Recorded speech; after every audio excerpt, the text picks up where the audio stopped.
Después de haber examinado las dos primeras funciones mentales superiores que han emergido, reconocen la palabra, han emergido en el organismo evolucionado del ser humano, vamos a estudiar la tercera función superior. En cierta manera, esta tercera función superior no había sido considerada tan superior. Y en muchos escritos clásicos acerca del hombre, como que no se le da toda la importancia que tiene.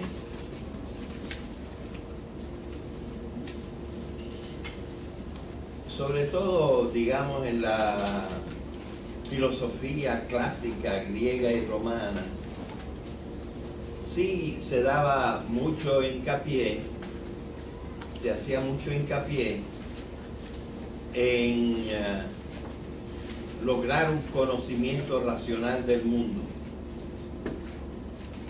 que eso pertenece a la primera función, la función del conocimiento. Y también se insistía bastante en el hecho de que había que actuar. La moral de Cicerón, que nosotros vamos a estudiar al final de este curso, lo dice bien claramente. El hombre nació para actuar, para hacer, para la acción. Y el deber del hombre es una acción buena. O sea que está claro la preeminencia de la conducta sobre todos los otros aspectos de la vida del hombre. Y un aspecto en el que no insistimos bastante es que esta conducta está marcada por la libertad en el sentido psicológico de la palabra. Es decir, somos capaces de obrar en una forma diferente que los animales gracias a la razón. Así que el estudio de las dos primeras funciones mentales superiores que distinguen al hombre del resto de los animales ha sido considerado desde la antigüedad.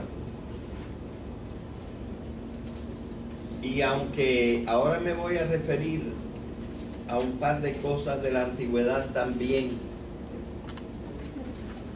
podemos decir que no es que sean excepciones, pero no tienen la importancia las consideraciones que se han hecho sobre la afectividad, que así hemos llamado en nuestro esquemita la tercera función, lo afectivo. No es propiamente algo así excepcional, pero no tiene la importancia que recientemente se le ha dado. Hemos comprendido más el componente afectivo de nuestra vida. Pero, por ejemplo, bueno, también en este curso nosotros vamos a estudiar dentro de poco un libro que tiene una temática relacionada con la Ilíada y que nos habla de lo que pasó después del incendio de Troya. Nos habla también del incendio de Troya, que no se cuenta en la Ilíada, y nos habla de lo que pasó después. Bien, en ese libro que se llama la Eneida, se habla del desastre que le ocurrió a la reina de Cartago al enamorarse del héroe de Troya, Eneas, porque no supo dominar su afectividad. Así que ese es un cierto ejemplo, que por cierto también está explicado por los filósofos, en especial por los filósofos del helenismo, es decir, el tiempo de los últimos 3 siglos antes de Cristo, que nos indican que el ser humano, el hombre, no tiene un solo componente en su espíritu, sino 2 componentes. Y estos 2 componentes en el espíritu, del espíritu los podemos llamar el logos, que lo conocemos como la razón, y el otro es la hormé.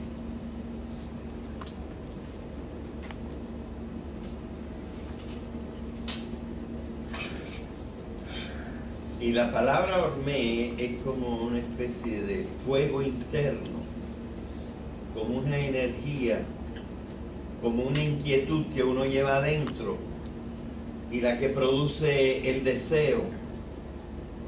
Y modernamente nosotros diríamos que es la que controla esa segunda parte de la conducta de los animales y también del hombre. Solo que el hombre tiene una tercera parte, esa segunda parte que es la vida instintiva.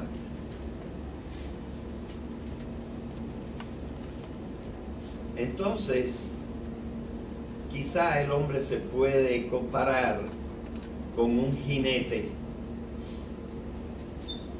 montado en su caballo. La parte principal de la actividad, sobre todo para el viaje, la tiene que hacer el caballo.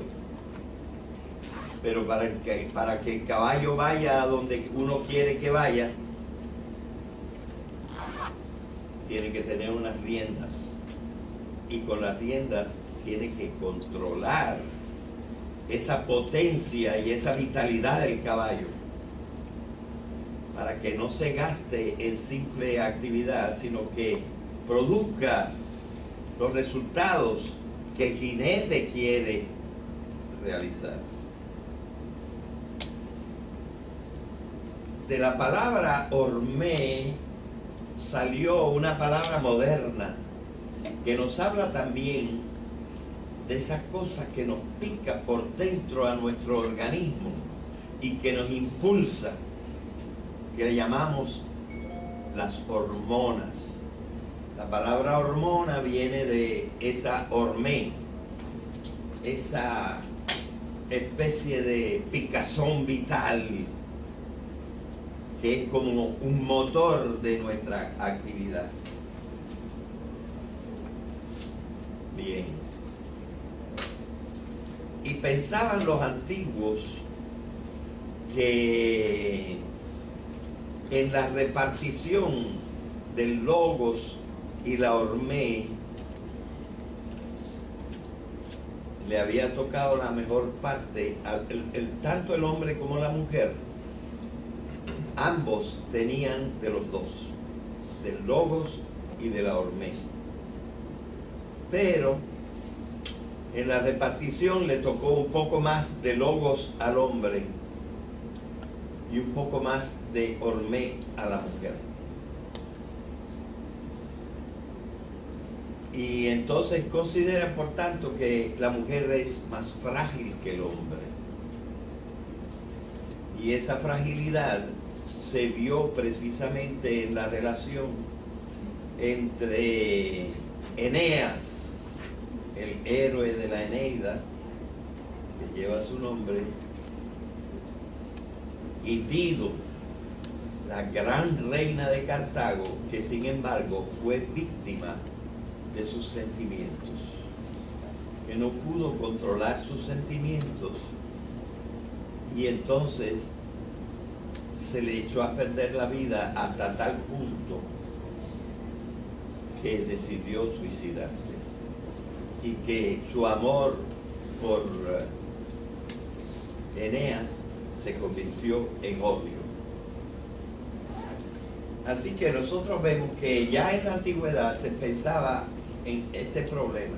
El problema que plantea a la conducta del hombre la existencia de los afectos. Sobre todo cuando los afectos se desordenan. Así que este lado negativo ha sido estudiado desde la antigüedad. Otro aspecto que pudiéramos considerar en la antigüedad es el siguiente. Desde muy antiguo, aunque luego renovadamente también, por ejemplo, en el tiempo de la Revolución Norteamericana, los antiguos pensaron en una situación en la que se encuentra la vida del hombre, que es si el hombre es feliz o no, y hasta qué punto la felicidad es la finalidad de la vida.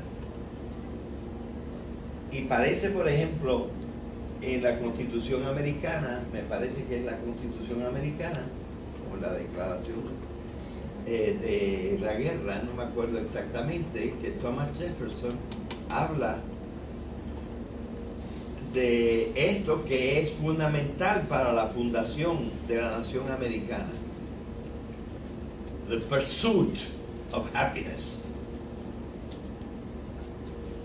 Es decir, el hombre tiene que asegurar su felicidad.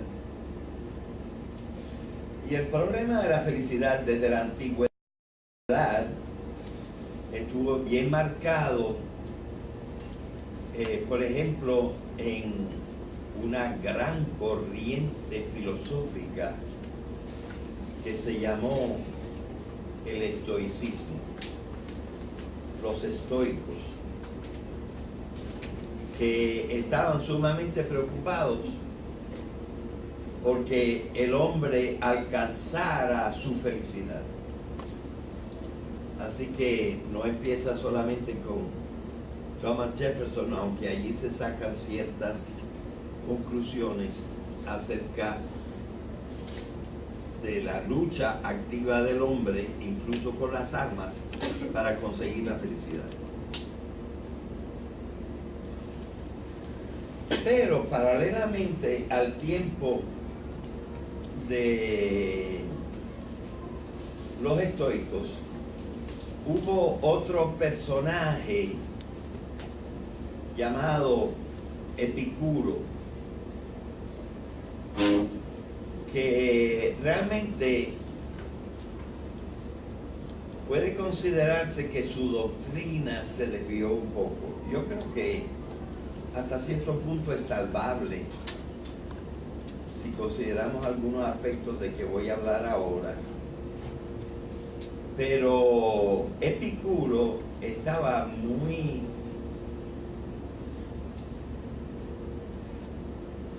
interesado en el problema del placer. El placer no es lo mismo que la felicidad. Digamos que es una parte un poquito más orgánica, más física. El placer tiene que ver con elementos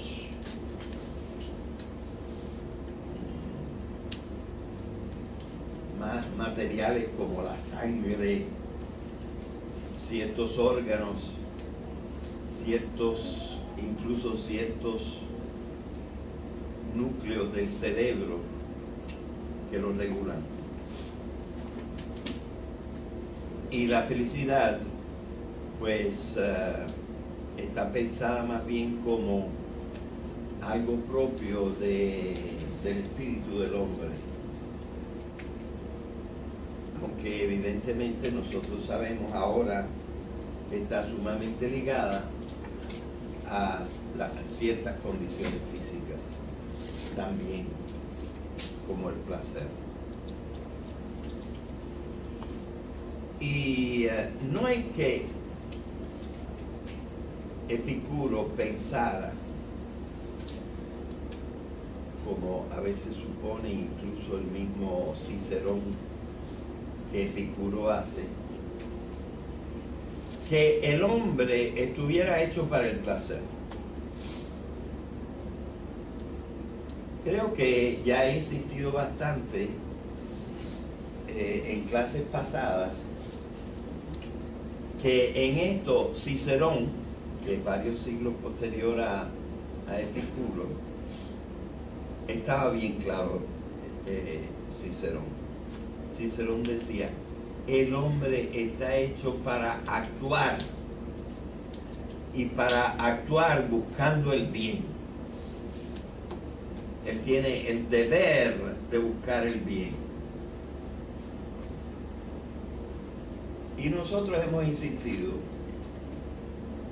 que aunque cierta parte del cristianismo tiene una veleidad con darle una importancia preponderante al conocimiento, diciendo, como a veces dice, por ejemplo, Santo Tomás de Aquino, que el hombre está hecho para la contemplación de la verdad, cosa que es completamente intelectual, aunque también tiene grandes reflejos de la felicidad, ¿verdad? Porque la contemplación es lo que le produce la felicidad al hombre, y eso está visto en una cosa a la que Santo Tomás de Aquino le da muchísima importancia, y que él llama la visión. Y la visión es algo que está ligado a la inteligencia, al entender el mundo. Pero la visión, cuando es visión de la realidad total, con su origen, y el origen de la realidad es Dios, pues entonces esta visión, ¿qué hace? Cuando tú tienes la verdadera visión de Dios, pues Él le pone este apellido.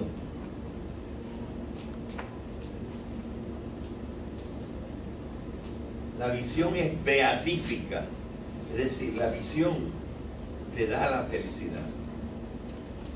Esta contemplación espiritual de la realidad, que es una imagen de su creador, te da la felicidad completa. O sea, hay una cierta posición de Santo Tomás de Aquino que le daría la importancia máxima al entendimiento.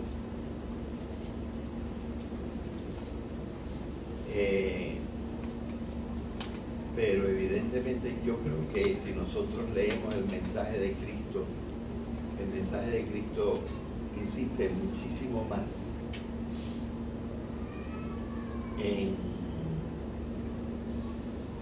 en la acción. Y lo que dice es que el conocimiento, el verdadero conocimiento, es el camino para la acción. La importancia del conocimiento es que nos lleva a actuar en lo que tenemos que hacer. Pero gran parte de la humanidad ha pensado que ni el conocimiento ni la acción son las finalidades del hombre,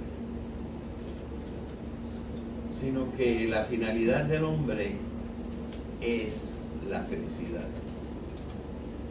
E incluso degradándolo a algunos hasta decir que no es necesariamente la felicidad, sino el placer. Si nosotros, no como Cicerón, que lo juzgó fuertemente, si nosotros entendemos bien a Epicuro, Epicuro no proponía propiamente esto, la persecución del placer. Él lo que nos decía, lo que decía Epicuro era que si nosotros queremos saber si estamos yendo hacia donde tenemos que ir en la vida, que miremos al placer. Si vemos que el placer nos acompaña, entonces este es el criterio para saber que estamos yendo en la buena dirección. Y que por eso las cosas esenciales en la vida, como comer, como reproducirse para que siga la humanidad, en el sexo, ambos son intensos placeres. Que también es placentero conocer el mundo, oír la música, ¿verdad? Pero es porque esto nos va llevando hacia lo que tenemos que hacer. Es decir, nos está llevando hacia el conocimiento y hacia la acción. Lo que pasa que en la práctica, sobre todo cuando no estamos considerando tanto la felicidad como el placer, la cosa se baja un poco y entonces, en vez de considerarla el espejo en el que nosotros podemos mirar si tenemos la buena dirección, consideramos que el espejo es lo que buscamos. Buscamos la felicidad y no buscamos el bien y la verdad. Entonces, ese es el problema básico del hombre. Si el hombre se va a dirigir al conocimiento de la realidad, lo cual le va a permitir actuar hacia el bien, o si el hombre va simplemente a buscar su felicidad. Y no es que la felicidad no sea una cosa excelente.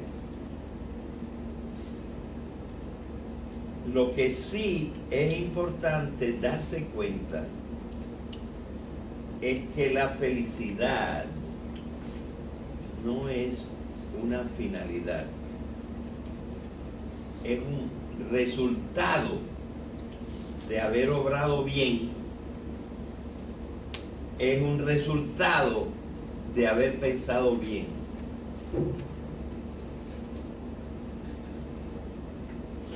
O sea, es ese switch que nosotros hacemos, ese cambio que nosotros hacemos, en el cual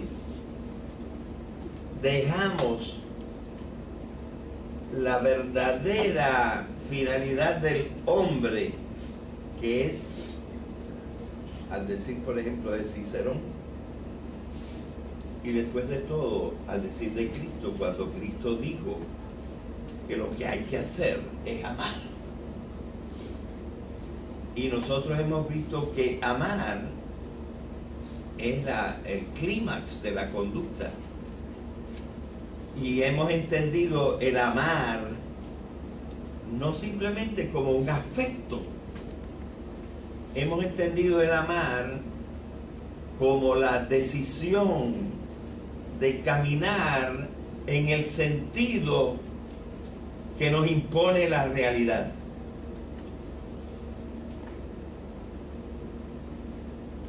Una realidad que nos dice, por ejemplo, acerca de la dignidad del hombre y de que lo que hay que buscar es fomentar y proteger la dignidad de todo hombre. Pero entonces es acción, es una decisión que tomamos. Claro, el resultado para una persona esclarecida, para una persona que ha buscado el bien de los demás, es que se va a sentir en paz, se va a sentir tranquilo, va a tener una básica felicidad. Pero este es el resultado. Hay una cosa que yo a veces he dicho, comparando la visión del hombre con eso de la finalidad y el resultado. Y es que, yo no sé si ustedes saben, que en la retina del hombre hay dos tipos de células. Hay muchas, pero estas son las dos principales y las que ocupan la parte de atrás del ojo. Y se llaman los conos y los bastoncillos.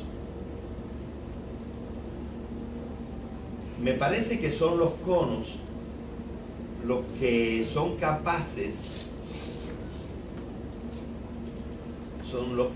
los que son capaces de percibir la luz intensa, y son los bastoncillos los que son capaces de percibir la luz tenue. De manera que entre los dos podemos ver la cosa en que nos enfocamos más directamente, pero ver también un poco de su contorno, de su entorno, que nos permite entonces distinguir más lo que nosotros queremos ver.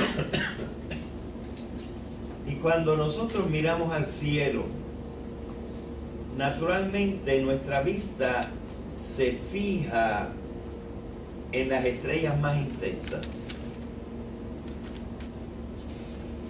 Y entonces nosotros nos enfocamos y los conos están percibiendo esas estrellas más intensas.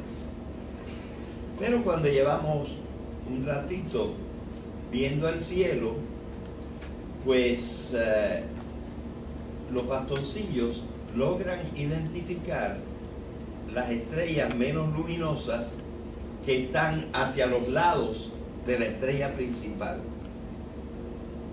Entonces nos atrae la curiosidad y nosotros cambiamos el foco de la estrella principal hacia la estrella tenue.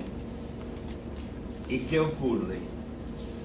Como ahora estamos atendiendo a la estrella tenue con los conos, desaparecen. Y las que veíamos alrededor nuestro ya no están, no las vemos. Esto pasa cuando miramos al cielo.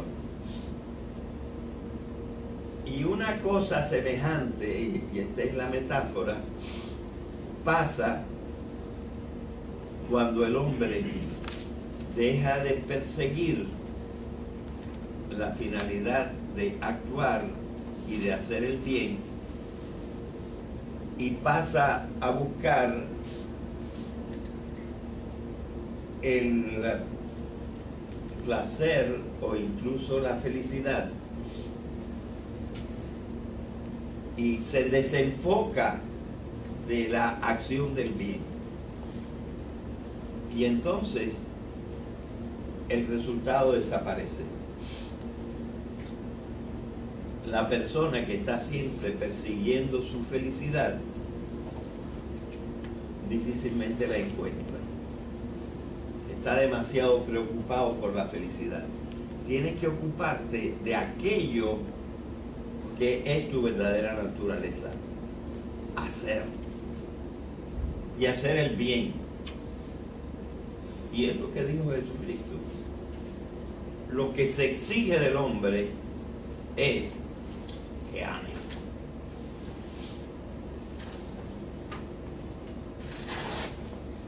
¿Verdad? De manera que ustedes ven que nosotros tenemos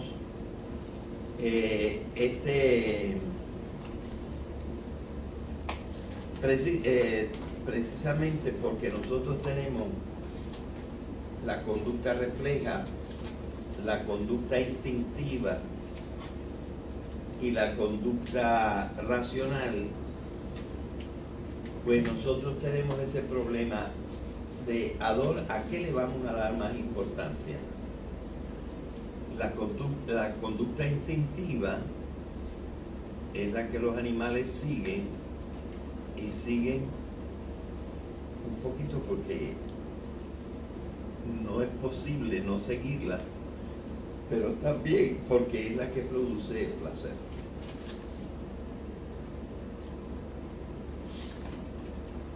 Entonces,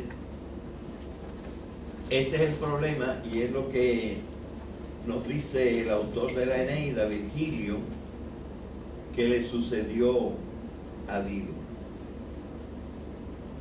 que se desenfocó de lo que tenía que hacer y se enfocó en la felicidad del amor, o en la felicidad más bien del sexo y de la satisfacción de los placeres. Así que nosotros vemos, y también en la antigüedad hay un autor, por cierto cristiano, llamado Boecio, que ante el hecho de que no solamente existe el placer, sino también existe el dolor y que existe la infelicidad, nosotros tenemos que buscar en alguna parte cómo librarnos un poco del malestar, del mal, y ese mal que nos parece el mayor que existe, que es la muerte. Y en alguna parte tenemos que buscar aquello que nos va a consolar de ese destino del hombre que parece que va hacia el desastre. Y él particularmente tenía que pensar en esto porque el emperador del tiempo lo condenó a muerte.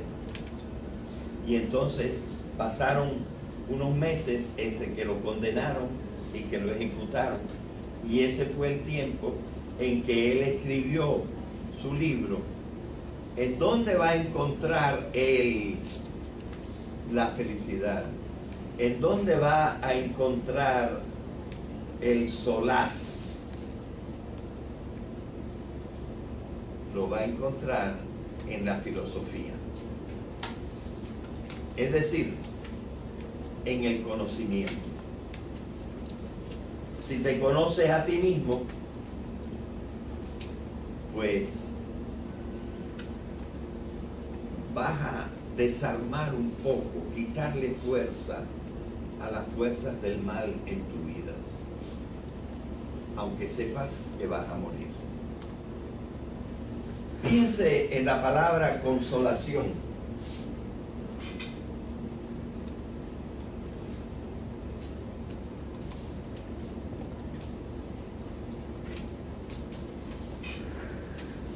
Aquí este es un prefijo, este es el sufijo, y la Z aunque parece que pertenece al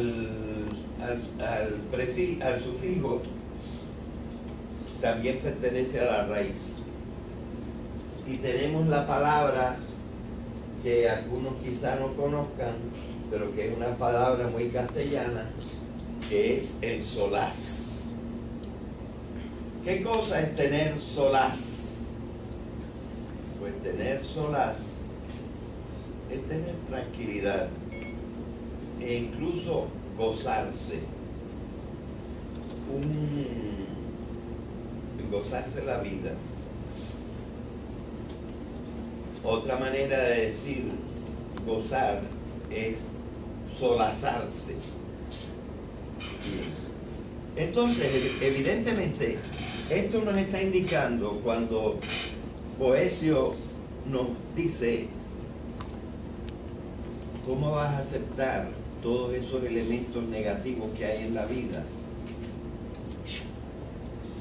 Piensa, pero piensa también cómo estás hecho tú, para qué estás hecho. Y esa va a ser la medicina. Tu medicina, tu psiquiatría, va, como nos dice este traductor nuestro de la consolación de la filosofía, el profesor Nadal, que tradujo por enésima vez la consolación de la filosofía del latín al castellano, pero entendiéndolo mejor probablemente que otros traductores, como un remedio para poder encontrar el solaz, la tranquilidad, que es una forma tranquila del placer, ¿verdad? El solaz, del placer y de la felicidad. Así que vemos que el asunto es no equivocarse en la vida de lo que hay que buscar. Y este problema se descuidó bastante en la educación a partir de un cierto momento.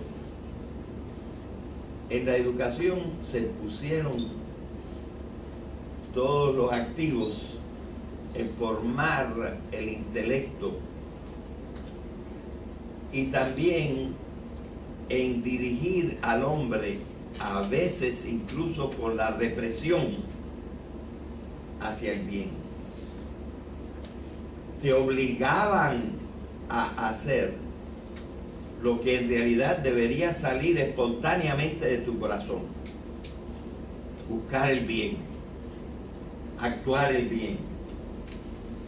Y gente supuestamente muy buena, incluyendo las iglesias, te obligaban, y el gobierno te obligaba, y era como si fuéramos eternos niños que no saben distinguir qué es lo que tienen que hacer.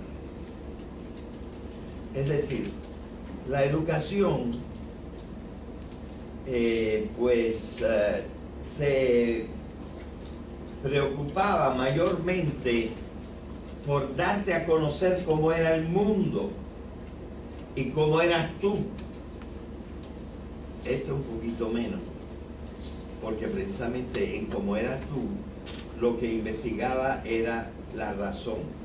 Curiosamente, esto se consideraba una especie de elemento malo, de algo a lo que no habría que darle tanta importancia para que no nos dominara, y se fijaba uno en la formación de la razón. Parece que hay un vuelco a partir del siglo XXI. En los últimos años del siglo XX, o los primeros del siglo XXI, y yo creo que es más bien en los últimos años del siglo XX, se produjo un libro formidable que realmente, a pesar de que ya estamos en el 14, es todavía uno de los libros más importantes es de un psicólogo norteamericano que, si lo pronunciamos un poco a la castellana, lo llamaríamos Daniel Goleman, o sea, Daniel Goleman.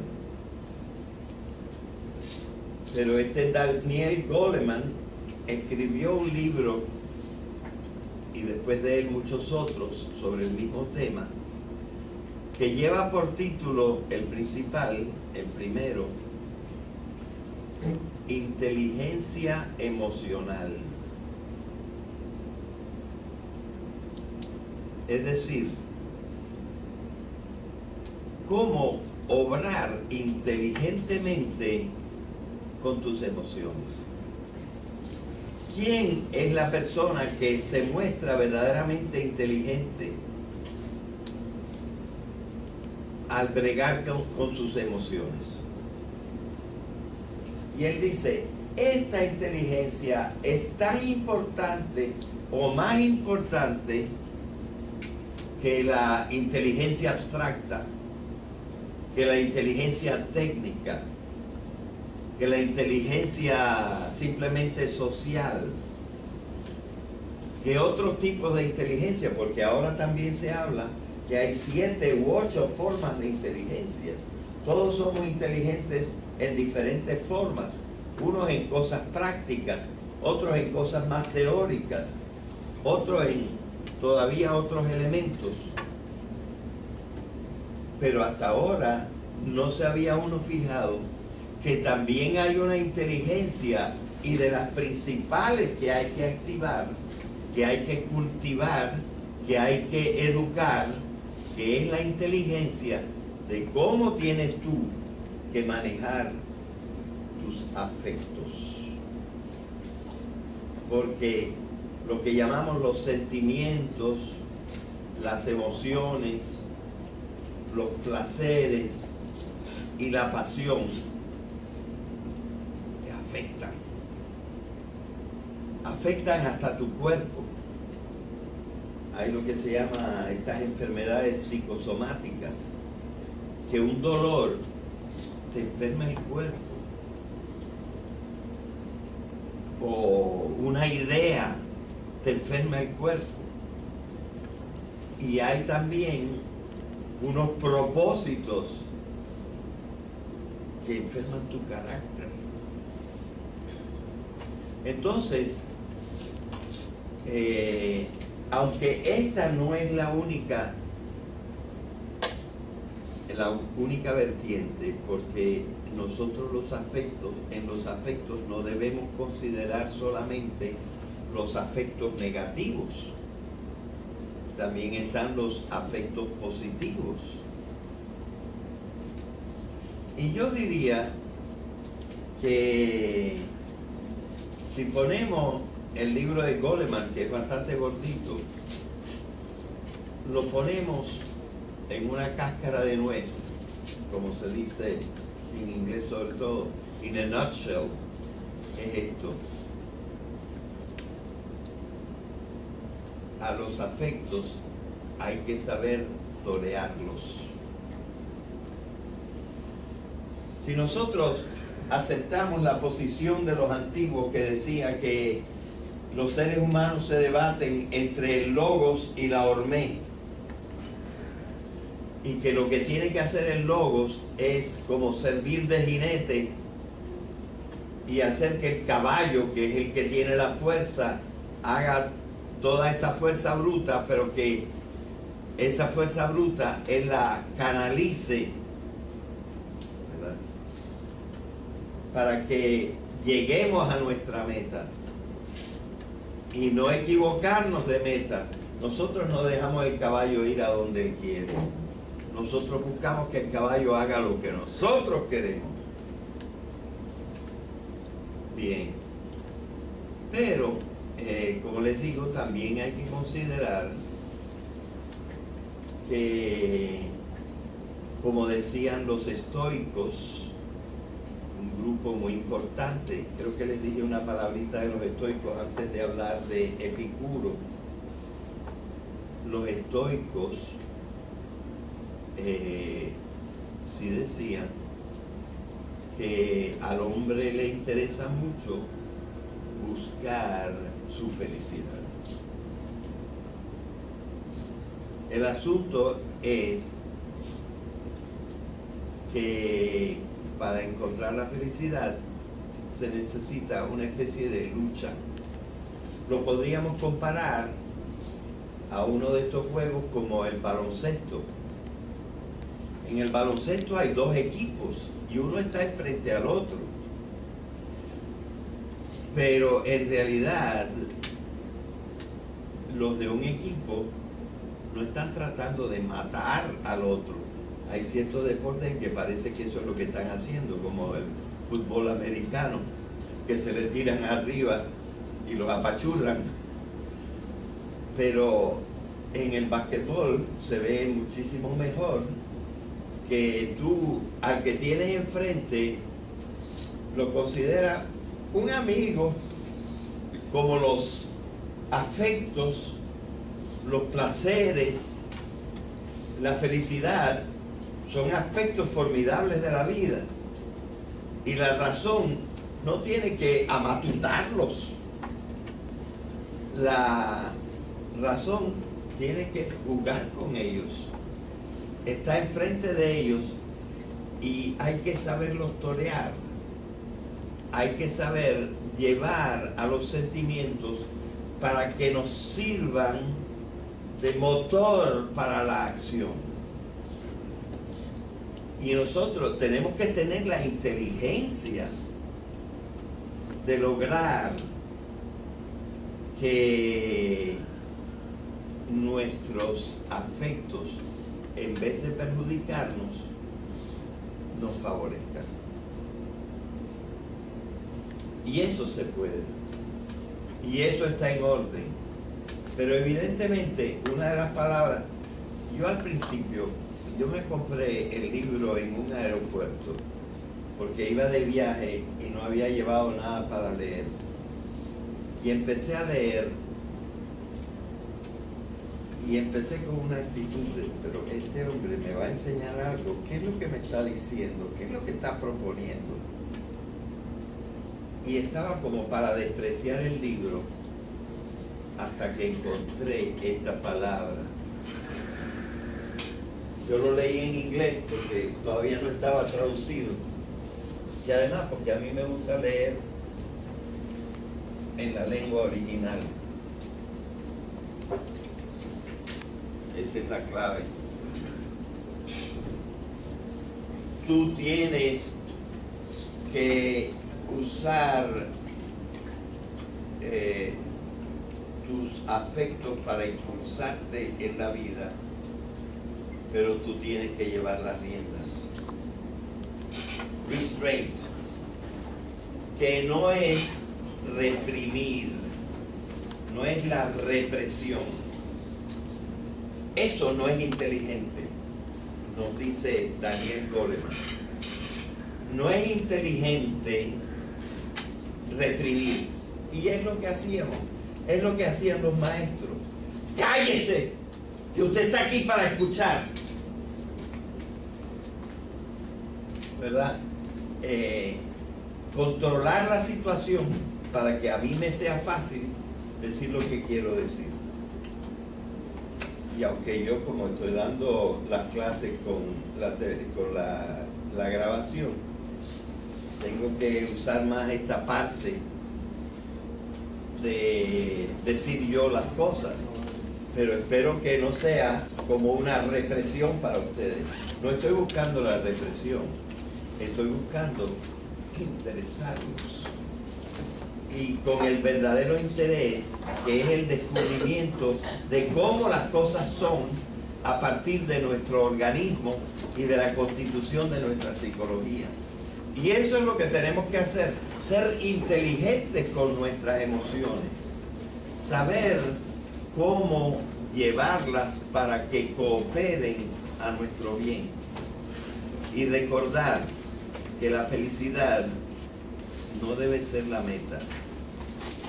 La felicidad debe ser el resultado de haber llegado a la verdadera meta, que es obrar el bien. Parece que ya es la hora, ¿no? Nos quedamos.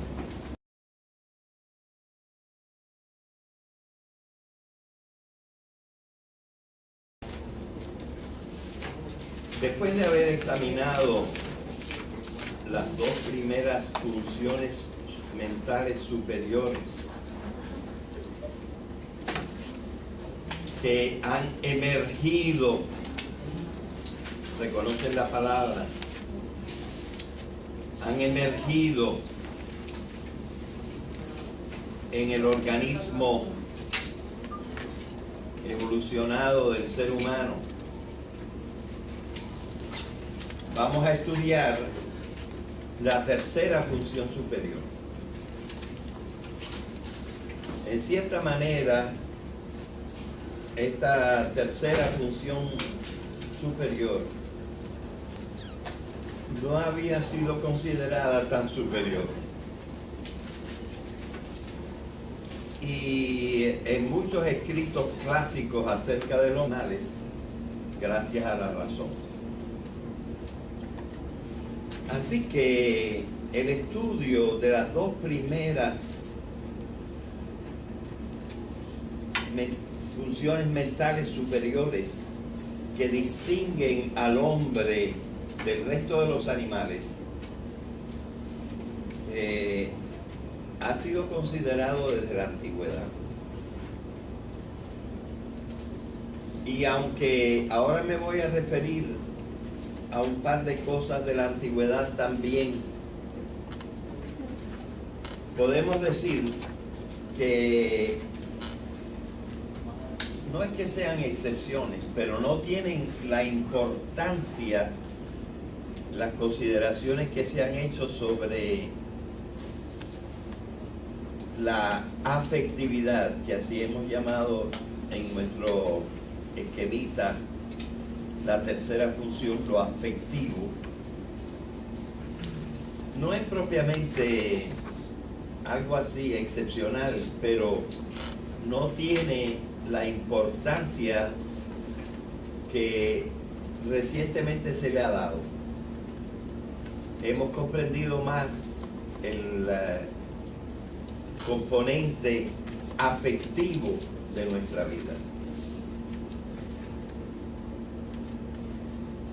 Pero, por ejemplo, bueno, también en este curso nosotros vamos a estudiar dentro de poco un libro que tiene una temática relacionada con la Ilíada y que nos habla de lo que pasó después del incendio de Troya. Nos habla también del incendio de Troya que no se cuenta en la Ilíada, y nos habla de lo que pasó después. Bien, en ese libro el hombre nació para actuar, para hacer, para la acción. Y el deber del hombre es una acción buena. O sea que está claro la preeminencia de la conducta sobre todos los otros aspectos de la vida del hombre. Y un aspecto en el que no insistimos bastante es que esta conducta está marcada por la libertad en el sentido psicológico de la palabra. Es decir, somos capaces de obrar en una forma diferente que los animales, como que no se le da toda la importancia que tiene.